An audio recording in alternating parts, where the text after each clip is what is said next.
Bonjour et bienvenue à une autre prédication de l'Église chrétienne évangélique En Chemin.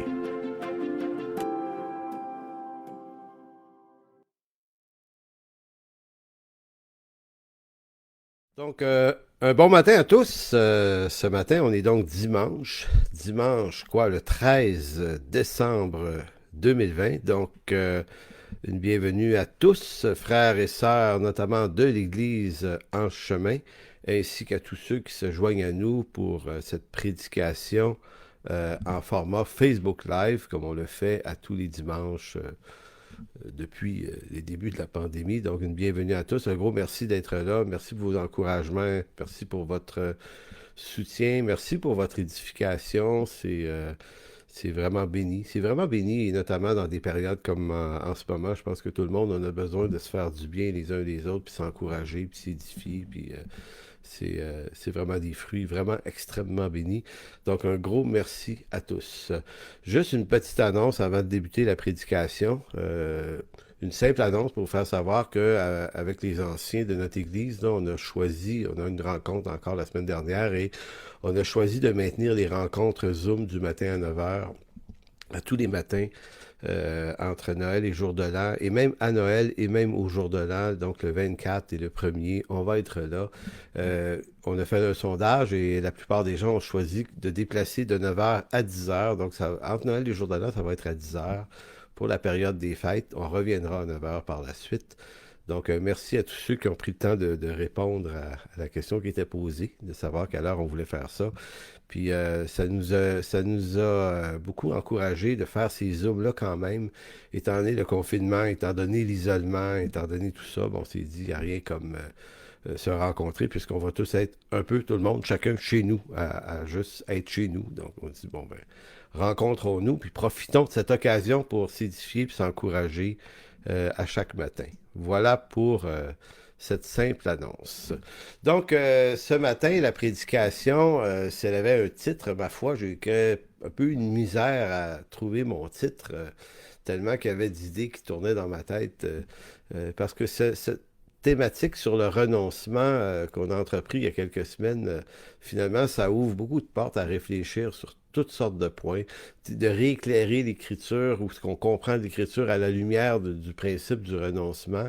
Ça a été vraiment intéressant. Donc, j'ai choisi comme texte aujourd'hui un psaume, le psaume 36, mais pas seulement le psaume 36, mais le psaume 36 comme principal texte, qui au verset 10 il nous dit que par ta lumière, nous voyons la lumière. Et c'est une affirmation très riche sur laquelle on pourrait réfléchir excessivement longtemps.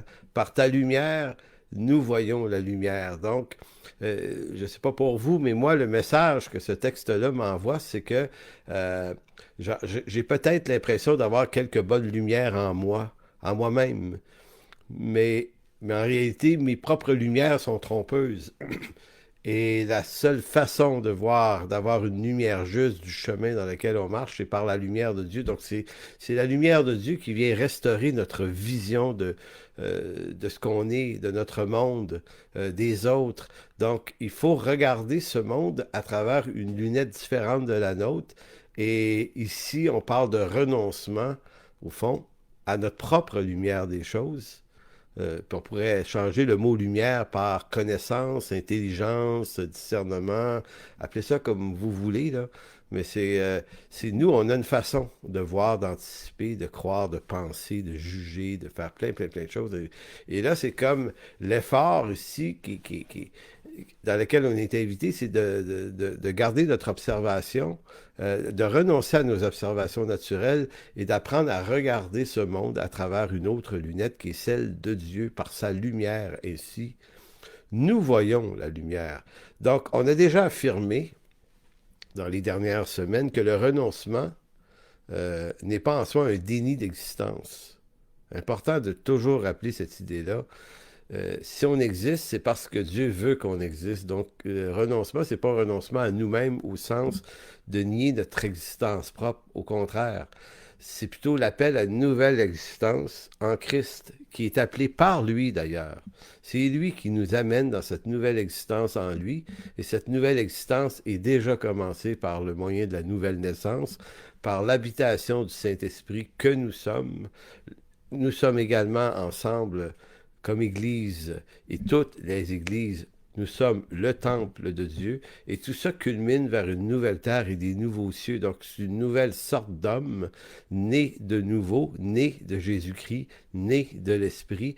Et dans cette nouvelle forme d'existence-là, ben, y a des nouveaux principes. C'est régi par des règles, par des lois, par des ordonnances, et par une lumière venant d'en haut. Donc, c'est une nouvelle sorte de vie qui ne s'éclaire pas des lumières d'en bas, mais qui s'éclaire à partir des lumières d'en haut. Sinon, on entre en conflit, en tension. On est dans notre vie, c'est sûr, dans ce corps de mort, dans cette vie, mais il faut vivre dans la foi du Fils de Dieu, qui s'est donné pour nous.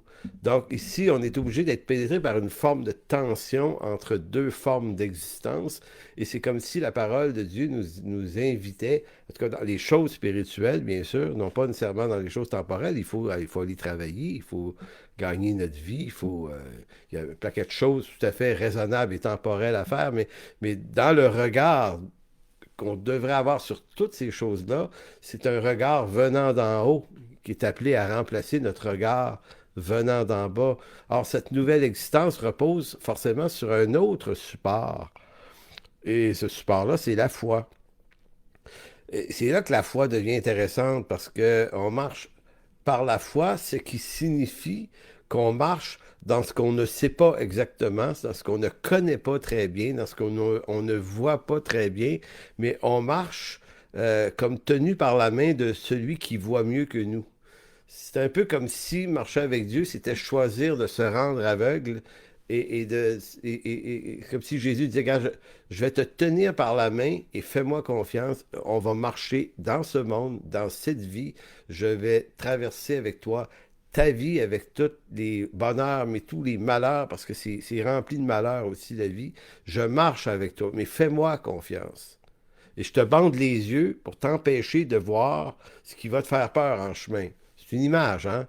C'est comme si je me bande les yeux, puis le Seigneur dit, tu vas les vivre, mais je vais être avec toi. Maintenant, la foi, c'est ce sens d'une vie sous le regard d'une lumière qui n'est pas la mienne, d'un regard qui n'est pas le mien, mais c'est regarder cette vie à travers les yeux d'un autre. Et ici, c'est pour ça que je dis que la foi, ou cette nouvelle sorte d'existence en Jésus-Christ, repose sur un nouveau support. La foi, et le support, c'est la foi dans une parole, la parole de celui qui m'appelle à cette nouvelle existence. S'il m'appelle à une nouvelle existence, bien, cette nouvelle existence répond à des nouveaux principes, une vision différente des choses. Voyez-vous, et là, c'est là qu'on doit comme renoncer à ce qui nous fait, ce qui nous bouge en dedans, puis de dire, OK, je dois m'abandonner et apprendre à lui faire confiance. Je peux pas continuer à m'appuyer sur les gens autour. Je peux avoir une communion avec les gens autour. Je suis appelé à avoir une communion autour, mais ils peuvent rien faire pour moi. Si c'est pas Christ, mon sauveur, ben, je suis perdu. Ça peut pas être les autres. Ça peut pas être mes parents. Ça peut pas être mes frères, mes sœurs. Ça peut pas être mon église au sens des gens qui sont. Ils peuvent pas me sauver, eux autres. La science peut pas me sauver, ou ça elle peut m'aider, elle peut médicalement, elle peut faire plein de bonnes choses, mais je veux dire, tout ce que sont les moyens autour peuvent pas me sauver à la manière de Christ, qui seul peut, lui, me sauver de mes détresses. C'est pour ça que je dis, c'est non pas la foi dans le sens de l'ensemble de mes attentes, mais la foi dans le sens de toute ma confiance. Je répète ça, nous ne sommes pas appelés à marcher dans la foi, par la foi dans le sens de combler mes attentes, mais dans le sens de combler ma confiance. C'est une vie de confiance. La foi veut dire faire confiance, et non pas se donner un levier pour obtenir tout ce que je veux avoir, pour esquiver les malheurs de la vie. Je ne les esquiverai pas nécessairement. Je serai malade un jour. Un jour, je vais perdre des choses. Un jour, il va m'arriver des malheurs. Un jour, je vais mourir. Un jour, je vais faire face à tout ça. Donc, ça va arriver.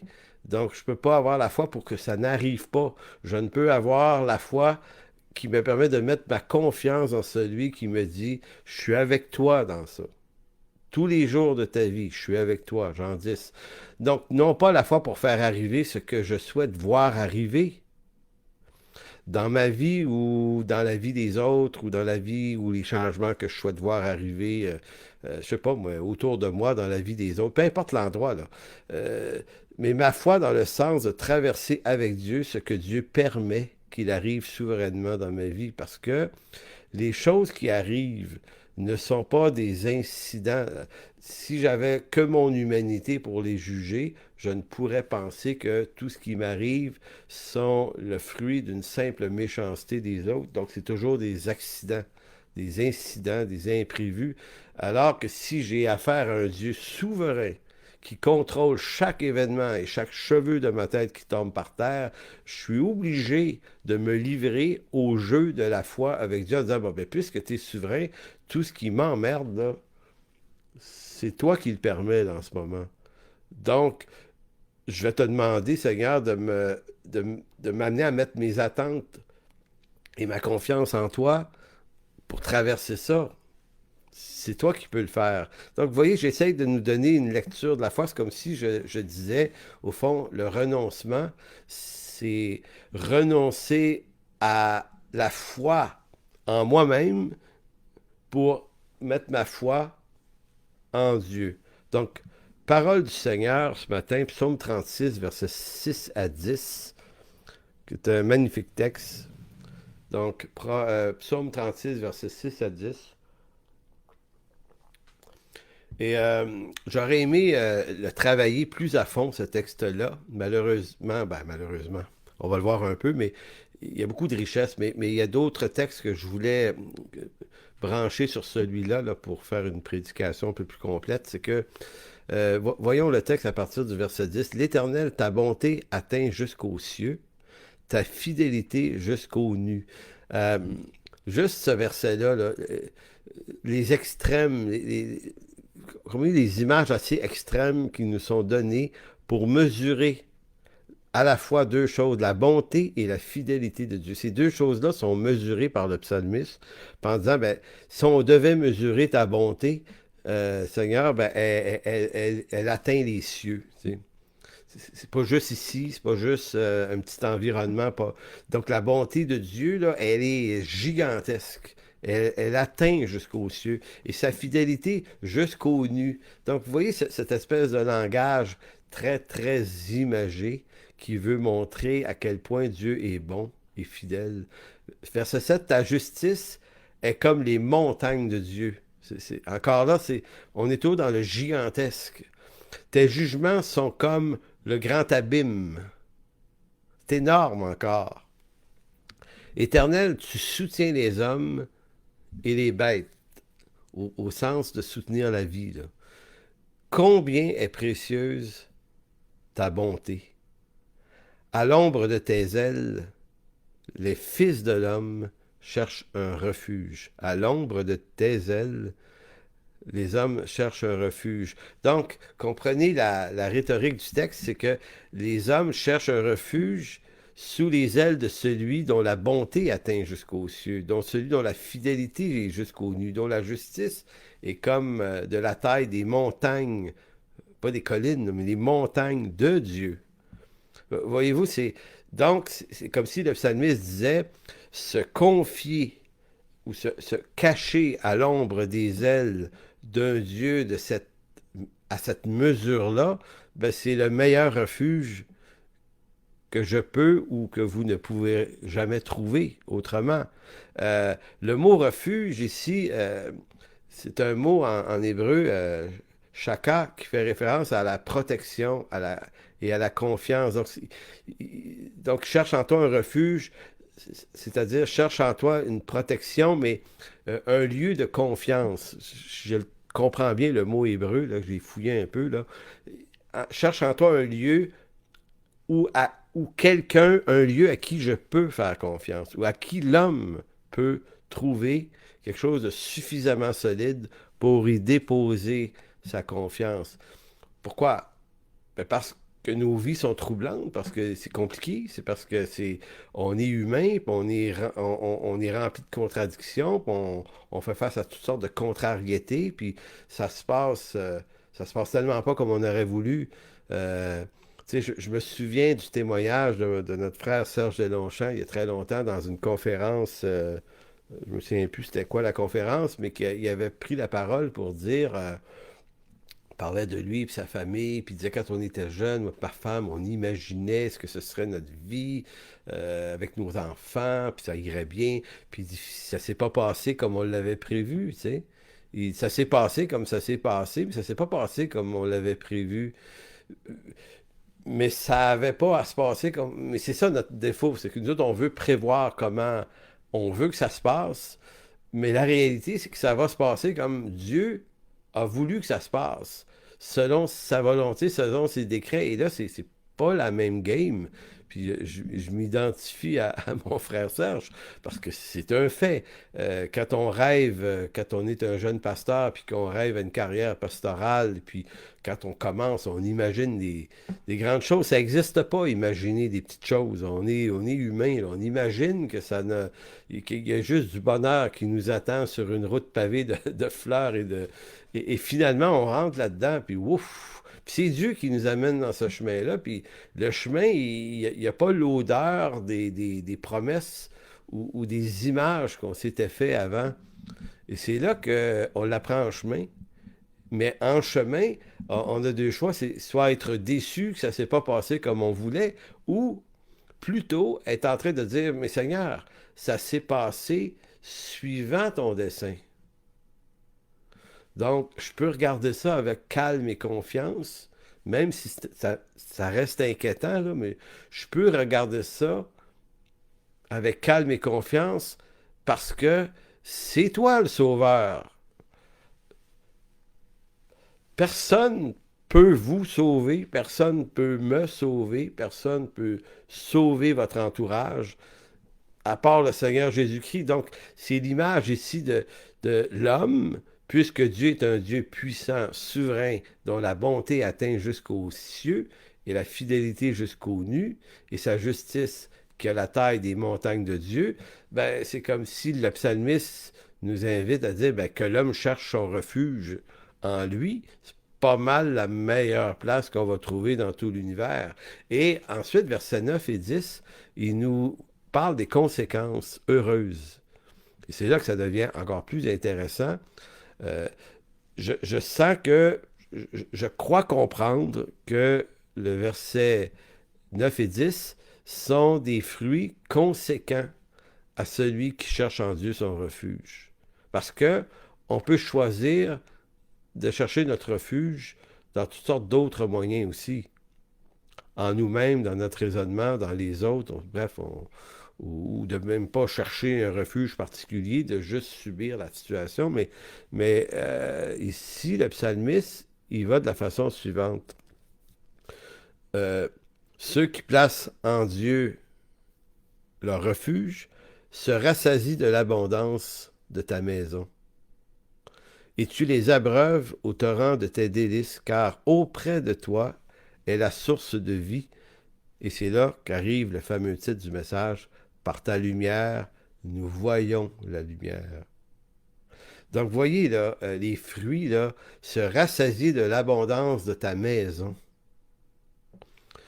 Tu les abreuves au torrent des délices. Auprès de toi est une source de vie. Il y a comme trois, autant qu'il y avait des angles qui montraient la taille de Dieu, qu'ici, cherchant en lui notre refuge, nous place comme en circonstance de recevoir de cette hauteur les bénédictions de Dieu pour nos vies. Et c'est là que le texte, par ta lumière, nous voyons la lumière, est intéressant à comprendre dans le contexte de tous les versets qui l'ont devancé, parce que cette lumière nous est donnée à travers le lieu de refuge qui est Dieu. C'est dans le refuge de Dieu que cette lumière devient lumière sur mon sentier. Donc, j'observe la vie, ma vie, notre vie, à travers un regard différent du mien. Parce que le mien me trompe. C'est un regard d'en bas. C'est une lumière d'en bas. C'est pour ça que j'aime beaucoup, je le dis souvent ces temps-ci, Colossiens 3.1, de s'attacher aux choses d'en haut, de s'affectionner aux choses d'en haut et non à celles qui sont sur la terre. De s'affectionner aux choses d'en haut, là où Christ est assis, là où Christ a triomphé, là. De regarder les choses d'en bas à travers une lumière venant d'en haut, au lieu d'observer les choses d'en bas par ma lumière d'en bas. Et vous savez, dans les temps de pandémie, c'est terriblement facile de se laisser distraire par toutes sortes de gens qui vont nous amener des lumières d'en bas. Mais si c'est que ça notre regard sur ce monde, ben on va être les plus désespérés des hommes parce que c'est désespérant les lumières d'en bas. Mais au-delà des lumières d'en bas, le regard et la lumière d'en haut nous fait observer les choses complètement différemment et nous maintient dans une dynamique de confiance en Dieu et non pas la confiance que Dieu va faire que ça va se mettre à plus aller mal dans le monde. Là. Ça, c'est une utopie. Là. Non, c'est une confiance que Dieu me garde, me dirige avec lui dans les sentiers de cette vie. Malgré ce monde, je peux marcher avec confiance en lui. Donc, ma confiance n'est pas en ce monde et dans les super bonnes décisions que tout le monde va prendre. Je ne m'appuierai pas là-dessus. Là, c'est sûr que je ne m'appuierai pas là-dessus. Donc, ce texte est extrêmement riche de conséquences, des bénédictions qui découlent de l'acte de foi par lequel je place ma confiance en Dieu. Ce qui nous obsède, ce qui nous fait peur, ce qui nous maintient dans nos inquiétudes, nos anxiétés, reste maître de nos vies aussi longtemps qu'on refuse d'y renoncer ou de renoncer aux sources qui les nourrissent. Ces obsessions, ces peurs, ces inquiétudes, il y a quelque chose qui les nourrit. Donc, tant qu'on renonce pas à la source qui les nourrit, et quelle est la source qui nourrit mes anxiétés, mes inquiétudes? Ben, c'est moi. C'est moi-même et mes ténèbres. C'est ça, ma source. Maintenant, il faut que je me détourne de mes sources, puis je m'abreuve au torrent, comme dit le psaume, au torrent, où c'est dit là, et verset 9, tu les abreuves au torrent de tes délices. Donc, il faut que j'aille chercher une eau différente. Une nourriture différente, un axe de pensée différent, quelque chose qui va m'amener à réfléchir ailleurs. Et là, la foi, c'est vraiment, écoutez, c'est un défi là, quand on y pense. C'est de regarder ce qui se passe, soit dans le monde ou dans nos vies, et de choisir un regard différent par la foi. Donc, les bénédictions que propose le psaume 36, propose un défi de foi qui consiste à s'éclairer d'une autre lumière que la nôtre, pour une raison toute simple, c'est parce que notre lumière n'est que ténèbres. La foi est un autre regard sur notre monde et nous-mêmes, qui ne passe plus par une observation naturelle, nos sens, mais passe par un regard souverain de Dieu. Et là, je peux entendre des fois dans l'esprit des gens, ils vont dire « Ouais, mais attends une minute, on a une vie, là, c'est raisonnable, là, on est sur Terre. Là. » Ben, on est tout à fait d'avis que la vie naturelle implique des règles et des conditions et des lois naturelles. On n'est pas en train de contredire ça. On n'est pas en train de dire qu'on doit effacer notre raison. Notre raison est raisonnablement utile dans les choses de cette vie. Ce n'est pas un renoncement à notre raison dans ce sens-là. C'est un renoncement à notre raison dans le sens de la raison que Dieu nous donne sur le regard de ce monde. Donc, c'est plus ma raison qui me dicte exactement comment je dois les regarder, ces choses-là, ces choses que j'ai à vivre, mais je les regarde à travers le regard de quelqu'un qui voit mieux les tenants et aboutissants, comme si je vous disais, Dieu voit le début, voit le milieu, voit la fin, voit tout ça en même temps, fait qu'il nous conduit dans ça, puis il nous dit, gars, fais-moi confiance. En ce sens, la foi est un nouveau regard qui m'oblige à renoncer à ce qui me semble juste, bon et vrai. La foi est une action, et là je dis, la foi est une action qui m'impose d'obéir au regard que Dieu me demande d'avoir sur ce monde, sur moi-même, sur les autres et sur lui. Donc, c'est un renoncement qui est large. C'est ce monde, moi-même, les autres et Dieu.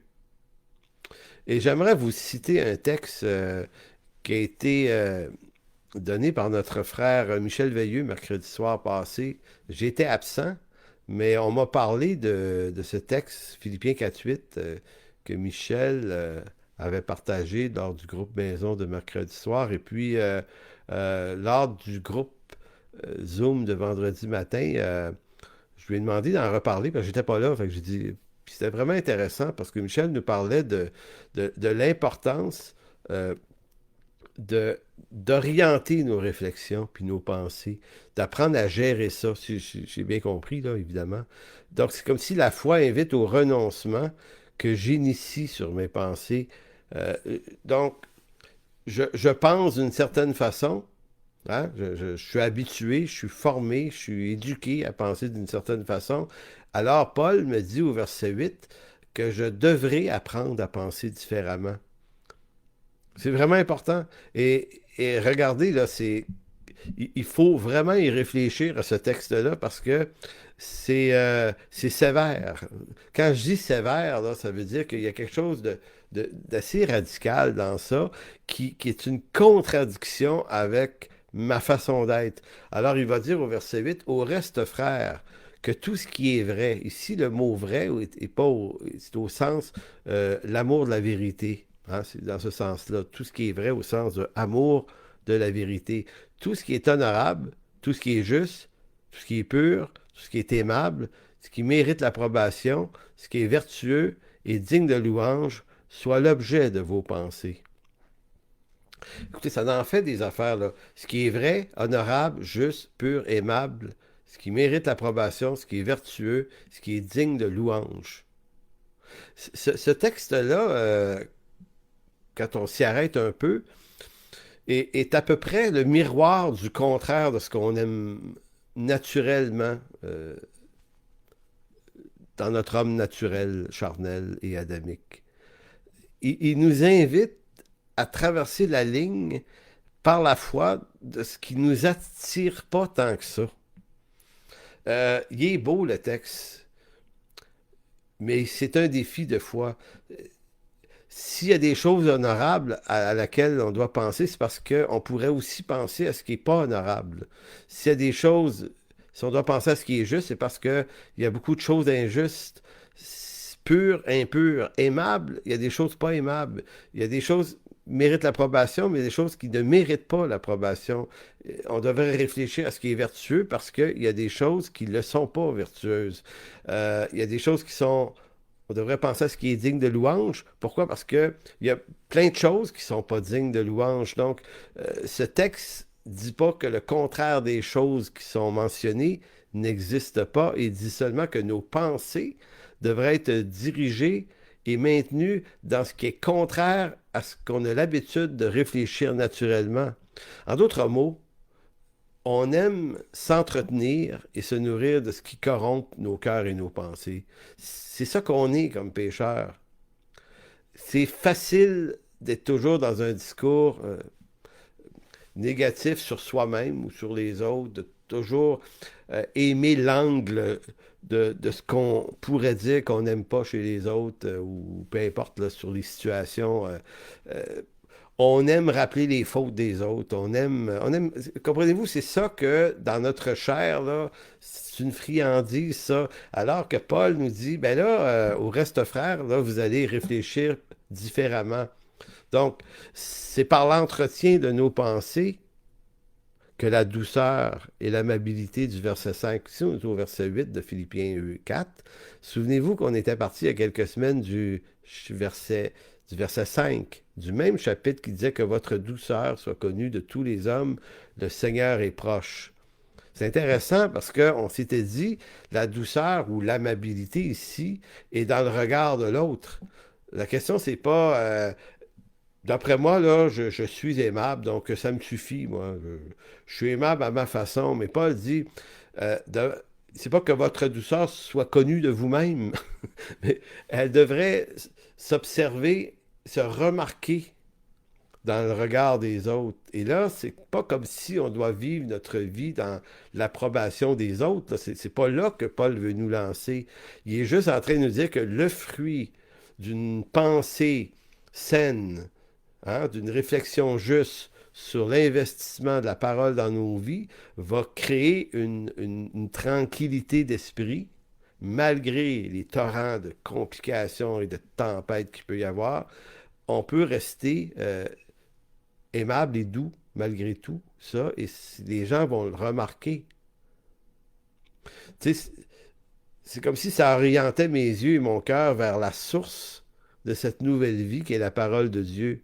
La parole, psaume 119, 105, il dit, ta parole est une lampe, on parle encore de lumière, là, est une lampe à mes pieds, une lumière sur mon sentier. Donc, si je reviens à Philippiens 4.5 et Philippiens 4.8, c'est comme si je comprenais que la douceur qui est nécessaire, qui est demandée de Paul, de Dieu, pourrait être le fruit de l'entretien de mes pensées du verset 8. C'est à cause... Donc, c'est pas juste dire, Seigneur, rends-moi doux, rends-moi aimable. C'est comme si Paul disait, le problème, c'est pas si Dieu peut le faire. Le problème, c'est que tu dois entretenir ta tête, tes pensées, comme on entretient un jardin. Si vous faisiez un jardin devant chez vous, les gens qui passeraient dans la rue pourraient admirer les fruits et les légumes que vous y faites pousser. Maintenant, si vous choisissez de ne pas enlever les mauvaises herbes qui sont dedans, ce qui est assez fascinant avec un jardin, pour en avoir eu quelques-uns, c'est que dès qu'on laisse traîner un peu les choses, je ne sais pas pourquoi, mais du mauvais herbe, ça pousse plus que des bonnes plantes. C'est tellement pareil dans nos vies. C'est tellement facile. En d'autres mots, les mauvaises herbes, ça demande pas d'entretien. C'est là. Ça pousse, ça sort. Et si on est discipliné, puis à mesure qu'on voit des petites têtes de mauvaises herbes, on les enlève tout de suite, on sauve le jardin, puis là, c'est les fruits qui paraissent. C'est un petit peu la même chose ici.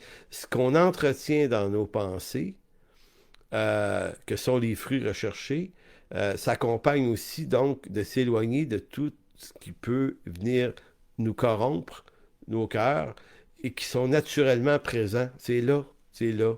Il n'y a pas d'effort. Le manque d'effort fait que c'est ça qui va pousser, puis c'est ça que les gens vont voir, puis c'est ça le désastre. Donc la seule lumière qui puisse éclairer mon chemin est une lumière extérieure à moi-même. Tu sais, quand on regarde le psaume 119, ta parole est une lampe à mes pieds, une lumière sur mon sentier. L'image dans le texte nous montre que la lumière qui est dans la lampe, c'est pas la mienne. Elle émane pas de moi, la lumière. Elle émane de quelque chose qui est extérieur à moi. D'autres mots, le secours me vient de l'extérieur de moi. C'est quelque chose d'autre qui doit m'éclairer, c'est quelque chose d'autre qui doit me sauver. Donc, c'est que la seule lumière qui peut s'éclairer mon chemin est une lumière extérieure à moi-même. La seule lumière qui existe prend ou tire son énergie. Sinon, ok, je vais vous redire ça dans des mots plus justes. La seule lumière qui puisse vraiment éclairer mon chemin, il faut que ce soit une lumière extérieure à moi. Sinon, il ne me reste que ma propre lumière à moi qui est ténèbres. Donc, c'est pour ça que ce psaume-là nous montre que c'est pas ma parole, mon raisonnement qui éclaire le mieux mon chemin, mais c'est une lampe qui éclaire ma vie d'une lumière d'en haut. Psaume 119, 105. Ta parole est comme une lampe à mes pieds. Donc, ta parole, lumière d'en haut, devient lumière dans ma lampe. Et là, je marche sur un chemin, puis elle éclaire ma lampe. Donc, la lumière, là, je ne me la mets pas en plein visage, sinon je ne vois plus le chemin.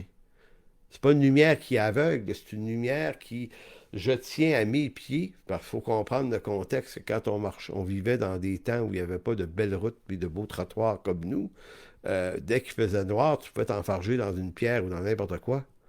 Maintenant, tu marchais avec la lumière très basse et la lumière donnait, montrait un peu le sillage dans lequel on s'avance. Donc, c'est l'image que David Donc, la lumière te fait voir un peu d'avance. Elle ne te fait pas voir à 2 kilomètres plus loin. Ces lumières-là éclairaient à quelques mètres, juste en avant de soi. Donc, on voit à mesure ce qui s'en vient. Et c'est un peu l'image que la parole de Dieu dans nos vies crée cette forme d'éclairage qui permet de percevoir les choses qui sont là, là. On n'a pas besoin de voir 10 000 plus loin, là. On n'est pas rendu là.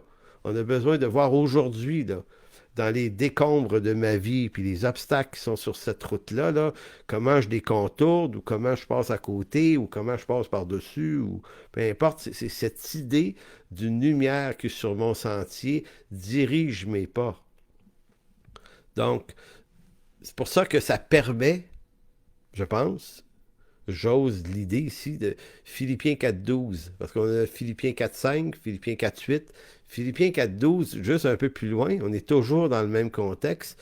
Ça fait en sorte que Paul va dire, je sais vivre dans l'humiliation, je sais vivre dans l'abondance, et tout et partout, j'ai appris à être rassasié et à avoir faim, à être dans l'abondance, mais aussi dans la disette. Je puis tout par celui qui me fortifie. Donc, c'est comme si j'entends dans le discours de Paul tout ce qu'il est en train de nous dire au chapitre 4 de sa lettre aux Philippiens, qui est beaucoup plus riche que ce que j'avais jamais vu avant. Il y a tout un schéma de notre marche avec Dieu. Paul ne dit pas que il n'y aura pas de problème, puis il n'y aura pas d'humiliation, hein, puis il ne dit pas qu'il n'y aura pas de disette, il n'y aura pas de manque. Il va en avoir, mais cette lumière sur mon sentier me fait vivre avec Dieu ces situations-là. Donc, plutôt que je subis les situations avec difficulté, je les vis avec lui. Maintenant, je vous lis un petit texte que j'ai composé, que j'ai mis sur Facebook hier pour annoncer la prédication de ce matin. Ça va à peu près comme ceci. La nouvelle existence appelée par le Christ m'invite à ignorer tout ce qui fait ombrage à la volonté de Dieu révélée par sa parole. Cette nouvelle sorte de vie prend vie en moi seulement, en fait, elle prend vie par la volonté de Dieu, mais elle s'active en moi seulement si j'accepte de me laisser éclairer d'une nouvelle lumière venue d'en haut. Cette autre lumière que la mienne qui guide mes pas dans un chemin que mes lumières ténébreuses d'ici-bas ignorent. Forcément. C'est ici que la foi au sens biblique du terme prend tout son sens. Non pas la foi pour obtenir ce que mon cœur médite, désire et convoite, mais la foi en une parole donnée par Dieu qui attire, qui m'attire là où mon cœur naturel refuse d'aller. Cette sorte de foi qui n'est pas une force de ma volonté d'homme naturel, mais qui est don de Dieu, don de foi de Dieu qui m'attire à désirer ce que la volonté de Dieu exige de moi. C'est une façon de dire que la foi qu'il faut pour marcher dans le chemin est une foi donnée par Dieu. Un peu à la manière d'Éphésiens 2.8, c'est par grâce que vous êtes sauvés par le moyen de la foi. Cela ne vient pas de vous, c'est le don de Dieu. Donc, il n'y a pas que la grâce qui est le don de Dieu. La foi qui permet de s'y attacher est aussi un don de Dieu. Mais c'est forcément vrai pour le reste. Donc, être un croyant, c'est d'être une bizarre de bébite, là, au fond. On est dans un monde, c'est très terre-à-terre, là. On touche les choses. Comprenez-vous, il y a des règles, il y a des lois naturelles qui régissent tout ça. Puis toutes ces lois-là sont de Dieu aussi, hein. C'est pas des lois du monde, c'est des lois vues par la création de Dieu. Donc, on existe dans ça. Puis à la fois, c'est comme si le Seigneur nous disait... Mais comme le monde est perdu à cause du péché, il va falloir que tu marches dans ce monde tenant compte de mes lumières à moi, ma parole. Et c'est là qu'on se demande tout le temps pourquoi on prend si peu de temps dans la parole, pourquoi on néglige. On peut rester des semaines et des mois sans méditer la parole, je veux dire, assez sérieusement. Et puis après ça, est-ce qu'on doit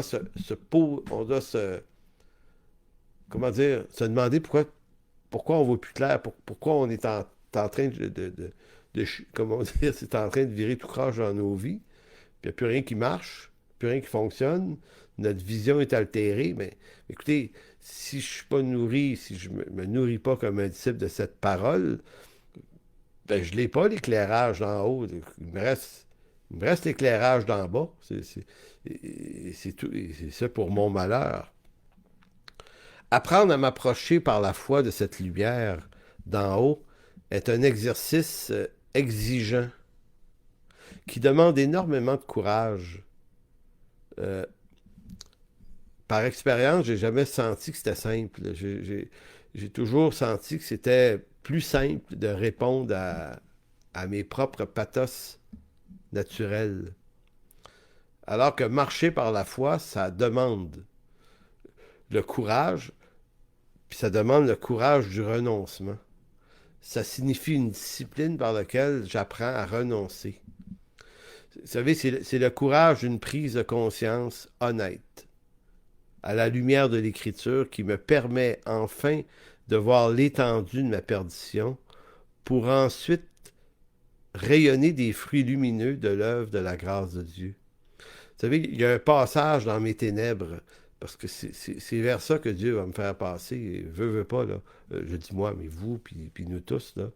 Il faut qu'il nous fasse visiter nos ténèbres pour amener la lumière dans nos ténèbres. Si je pense que j'ai pas trop de ténèbres, ben la lumière d'en haut éclaire pas grand-chose. C'est mon refus de cette lumière. Mais ça prend du courage. Quand je dis ça, ce qui me vient à l'esprit, c'est le jour où Nathan va voir David. Tu sais, David a mis Bathsheba enceinte, a fait assassiner son mari. C'est vraiment très mal, mais il n'est pas en train de se rendre compte du mal qu'il fait autour de lui. Il n'a pas l'air de s'en rendre compte. Il a juste l'air d'essayer de passer une petite vite puis de penser que ça n'a pas paru jusqu'à ce que Nathan lui dise, il va le voir dans 2 Samuel 12, pour lui faire cette histoire du voisin qui avait une petite brebis, puis le riche qui y vole, puis tout ça. Et là, David est très animé par sa compréhension de l'injustice et de la justice. Là, écoutez, il s'époumonne en disant qu'un tel homme soit mis à mort, puis il est comme extrêmement sévère envers l'autre. Très, très sévère envers l'autre, jusqu'à ce qu'à un moment donné, Nathan, avec tout le courage que ça lui a pris pour dire ça au roi, parce qu'on s'adresse à un roi avec un certain abaissement quand même, lui a dit, ben David, le problème c'est que c'est toi cet homme. C'est comme s'il disait, la méchanceté que tu perçois chez l'autre, elle t'habite toi. Et David a le réflexe d'accepter, parce qu'il aurait pu refuser cette lumière venant d'en haut, il aurait pu... Mais là, David décide de se repentir. C'est ça, là. C'est pour ça que je vous dis, ça prend du courage pour marcher par la foi, parce que marcher par la foi et d'accepter une lumière venant d'en haut, c'est forcément d'accepter ce qui va mettre en lumière nos ténèbres. Mais accepter d'une lumière qui met en lumière nos ténèbres, c'est à la fois accepter la solution qui suit, qui est la grâce de Dieu, qui lave et qui pardonne ce que mes ténèbres contiennent. Donc, c'est pour ça que c'est par ta lumière que nous voyons enfin la lumière. Autrement dit, c'est la lumière de Dieu seule qui peut mettre en évidence mes ténèbres, que mon cœur croit être lumière, parce que tant que je ne laisse pas l'Écriture ou la lumière de Dieu pénétrer là, ben c'est parce que je crois que mes ténèbres sont pas si ténèbres que ça, sont même pas pire lumière. Et là, je rentre dans ma propre perdition. Je vais vous demander de tourner en Matthieu 5, 25. On s'en va dans une dizaine de minutes, 10-12 minutes, vers la conclusion de cette prédication, pour simplement montrer que la lumière d'en haut, c'est une lumière qui a été perdue à la chute. Au fond, j'utilise le mot lumière pour parler de la parole de Dieu. Vous aurez compris que c'était ça l'idée, l'image. Mais c'est aussi avoir perdu ce lien vital avec Dieu par la chute. L'homme est séparé de Dieu en Éden. Genèse 3, vous connaissez déjà ce texte-là. Dès lors, à partir de ce moment-là, l'homme s'éclaire de sa propre raison, cherchant lui-même à définir ce qui est bien et mal. C'est ce qui arrive, là. Je décide ce qui est bien et mal. Je décide qui fait le bien, qui fait le mal. Je décide généralement que ce que je fais est bien parce que moi, je ne crois pas que le mal m'habite tant que ça. Donc, s'il y a du mal, c'est forcément chez les autres. Donc, voyez-vous, c'est toutes ces perturbations-là qui font que je deviens complètement confus. Donc, sa lumière éclaire tout ce qui me paraît juste. Donc, c'est comme si Adam, au lendemain de la chute, se croit pas aveugle. Et c'est bien le drame du péché, c'est qu'il croit qu'il voit, puis il croit qu'il voit mieux. Puis à partir de là, ben, il s'oriente selon ses propres lumières avec le chaos qui s'ensuit. Depuis, la lumière de l'homme ne peut éclairer que le mal qu'il voit chez les autres. Mal qu'il observe très peu souvent en lui-même. C'est c'est toute la folie qui nous habite. C'est la folie qui m'habite. C'est la folie qui est là. Donc l'Évangile, lui, vient mettre en lumière le cœur qu'on a. Puis voyez-vous, je reviens souvent avec cette histoire-là, mais Pierre, l'apôtre Pierre, qui se croyait un petit peu meilleur que le reste, pas être capable de dire, mais si tout le monde te reniait, pas moi, je te renierai pas. Moi, je suis prêt à te suivre, à mourir pour toi. Puis comprenez-vous cette espèce de richesse imbue de lui qu'il a de penser que lui a vu, là. Lui a vu, là. Et là, le Seigneur lui a dit, non seulement tu vois pas, Pierre, mais tu es plus aveugle que tout le reste. C'est fou, là, mais c'est parce que les autres ont au moins pas osé parler. Ben, ils sont peut-être pas plus brillants que Pierre, mais ils ont peut-être eu la sagesse de rien dire. Et qui est paru pour le plus fou dans ça, sinon Pierre lui-même, qui a fait la gaffe de dire, ben moi je le vois. OK, ben demain tu vas me renier, Pierre. Elle est cruelle, cette histoire-là, puis à la fois, elle est fort utile, parce qu'elle peut résonner dans notre cœur. Euh, je pense qu'on a tous eu affaire bien souvent au coq qui chante. Puis ce qui est intéressant, c'est que malgré la déception de Pierre, malgré que ça a été une nuit douloureuse, mais terriblement douloureuse, et quand le coq a chanté encore plus, et puis la honte de la chose étant même rapportée dans les évangiles, il faut comprendre que moi, si j'avais été Pierre, là, vous savez comment est-ce qu'on est, nous autres, quand les gars écrivent des textes, j'aurais été voir Matthieu, puis les gars, tu sais, Luc, tout ça, hey les gars... ça serait cool, hein, si vous écrivez pas cette histoire-là, là, pas trop à mon honneur, tu sais. Ben non, ils l'ont écrit, puis Pierre a probablement pas fait de démarche, comprenez-vous, ça fait partie de l'histoire, mais c'est comme si l'histoire de la pauvreté de Pierre se finit pas, ou se termine pas dans la pauvreté de Pierre, mais elle se perpétue dans la prédication de Pierre en actes 2, 3 et 4.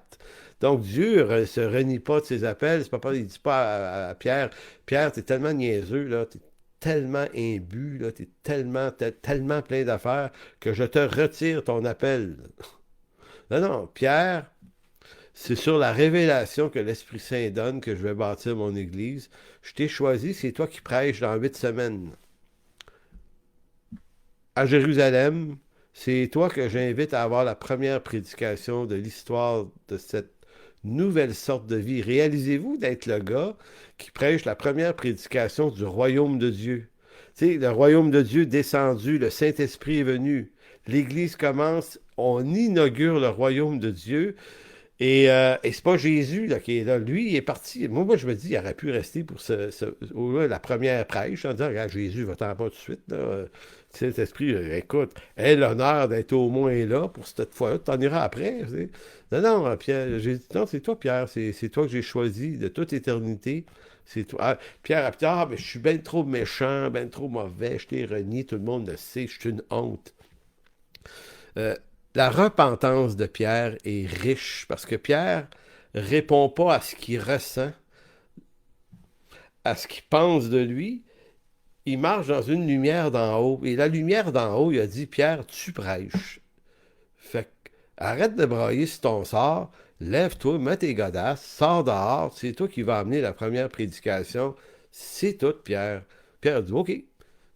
Tu sais, le caractère de l'obéissance, c'est d'être capable de regarder les choses. Pour ça, je dis depuis tout à l'heure, si on n'a que nos lumières d'en bas pour éclairer nos décisions, on va forcément en prendre des mauvaises. Et Pierre aurait probablement dit, écoutez les gars, moi, non, je pense pas que je suis le bon gars pour ça, là. La lumière d'en haut va te dire toujours le contraire ou autre chose que tes lumières d'en bas vont te dire. C'est pourquoi Matthieu 5, 25. Je vous dis tout de suite, ce texte-là, c'est mon texte, j'allais dire fétiche, mais c'est pas le bon mot, je pense, là. C'est mon texte fondamental. C'est probablement le texte que j'ai lu le plus souvent. Je dis probablement, là. C'est le texte qui, certainement, me replace le mieux.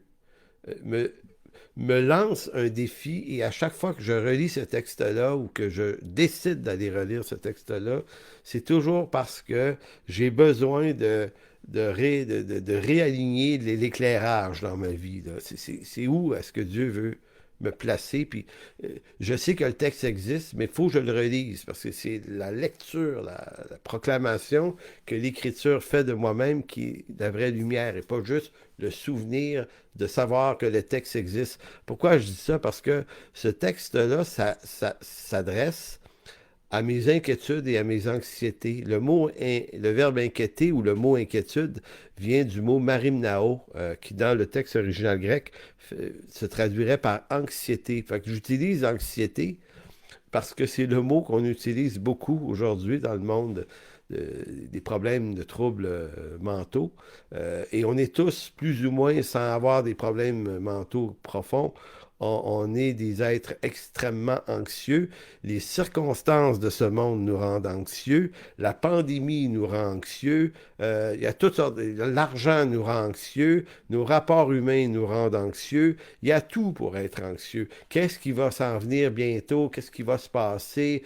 Pour certains, c'est un problème financier. Pour d'autres, c'est un problème de travail. Pour d'autres, problème avec la famille, les enfants, je ne sais pas ce que ça peut être, mais peu importe ce que c'est, ce monde est un jardin d'anxiété dans lequel on doit marcher.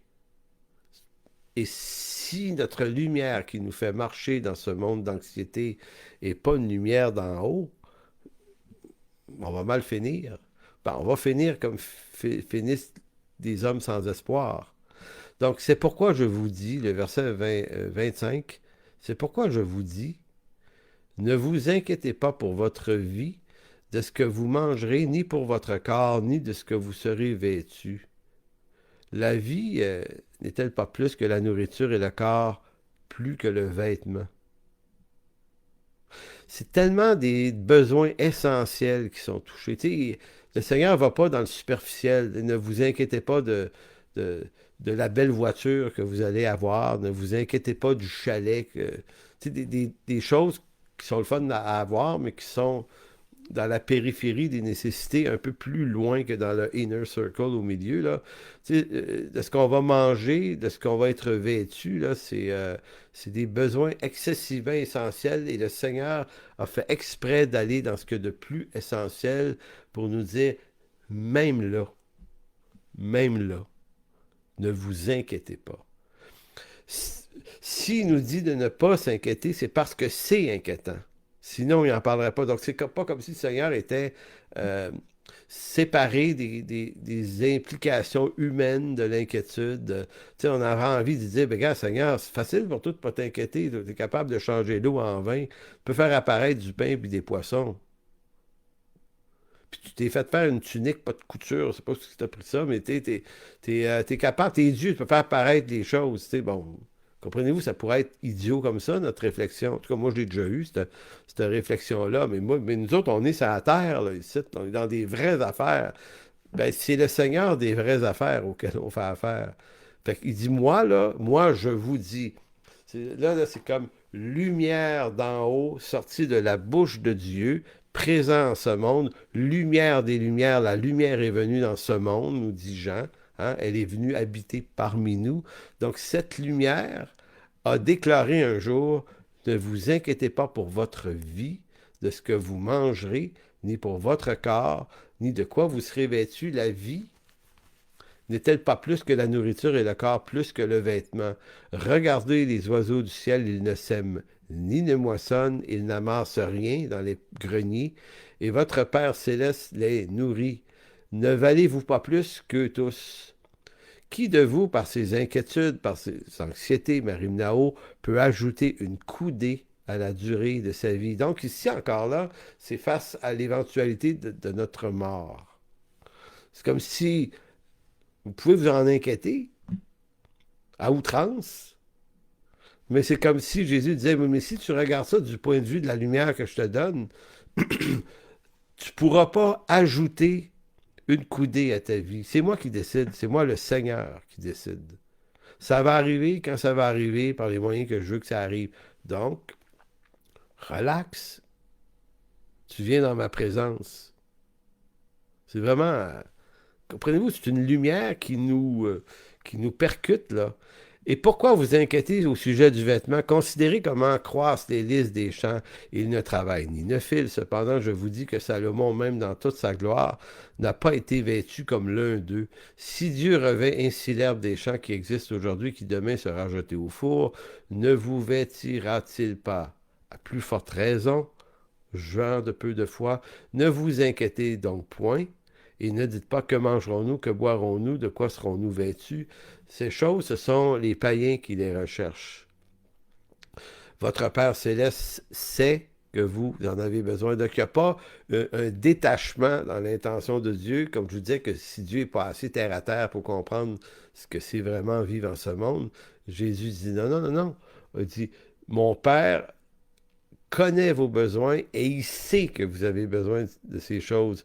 Fait qu'il dit, c'est les païens qui font de l'anxiété à ce sujet-là, pas vous.